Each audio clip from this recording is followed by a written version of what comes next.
my brother had hired someone in the Philippines to do like sales, and it finally clicked that I didn't need to do the cold calling. I could get really good like talented people in the Philippines. And so that basically like I grinded for like a year and a half to get to 10,000 monthly recurring revenue. Once I hired a cold caller in the Philippines, I grew from like 10,000 monthly recurring revenue to 40,000 in a year.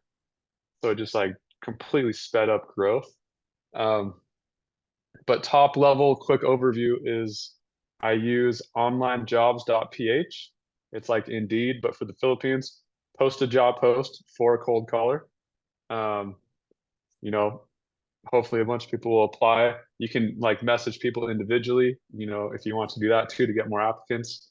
Um, Listen to all their voice recordings, go through, have them send a video, narrow it down, interview the last couple, and find like the key things for a cold caller out of the Philippines is you want someone that speaks well, obviously, um, but also has conversation skills.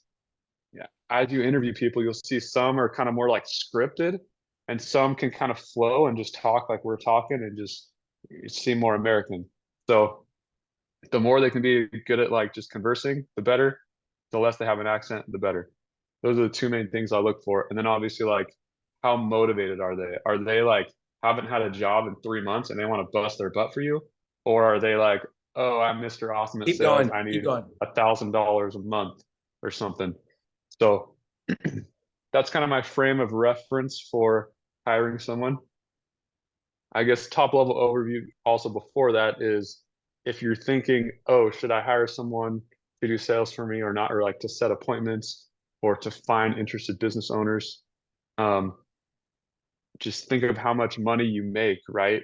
Is should you be, that's like in my mind, appointment setting is like a $3 an hour activity. Is my time worth more than $3 an hour? $4 an hour? Yes, it is for sure. So I'm going to hire that out. That's the thinking, right? So once you're at that point and you're like, hey, I have the money, I want to do it, I want to scale, I've got the system set, like I would say for sure, 100%, the way to grow faster is hire an appointment setter in the Philippines. Um, if you're doing a lead gen sale or if you're doing the SEO sale, the more interested business owners you talk to, the more clients you're going to get. So is your time worth more than $3 or $4 an hour? Yeah. You can afford a cold caller? Yeah, cool.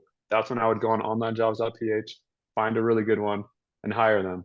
And then basically, um, I train them, give them a script, give them a list, who to talk to, who am I targeting, and they just call those people all day, every day. I use a phone system called Kixi, which makes it even more powerful because you can dial 4 numbers at the same time. Um, there's like a lot of little things, but that's kind of the general overview is find a really good cold caller, get them calling your targeted people, and then they're just setting appointments for you with the people you want to talk to. So that instead of you prospecting all day, you're just talking with those people that you want to talk to all day. And that's the difference.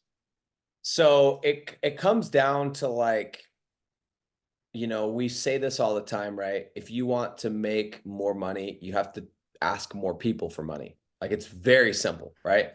That's just the reality. And so one thing that I had to have a mental shift a couple years ago is like, I don't have to be the one that's talking to everybody. Like I had in my head at the beginning, it's like, I gotta call this many people and I gotta talk to this many business owners. But your organization has to do that, not necessarily you, right? And so, like Zach said, imagine it like how many people can you, if you sat down for 1 hour and you had a list and you went and started calling, how many people could you actually talk to? I have no idea. It depends on how fast you are, depends if you have a phone system, depends on how many lists you have. But imagine if you had you had somebody else. You just doubled how many people you could talk to, or tripled, or quadrupled, or you get 2 people and you remove yourself and you go focus on other things, right? So it really is like it's like you crack the like outsourcing is amazing, but outsourcing your sales or outsourcing at least your prospecting and then eventually your sales is next level. And it is, yeah, I can't even like tell you guys how amazing it feels to know, hey, even at $3 an hour, let's say, or let's say $5 an hour times 8, that's $40 a day. Times that by, I mean, dude, that's so cheap to have somebody doing what's arguably the worst job out there.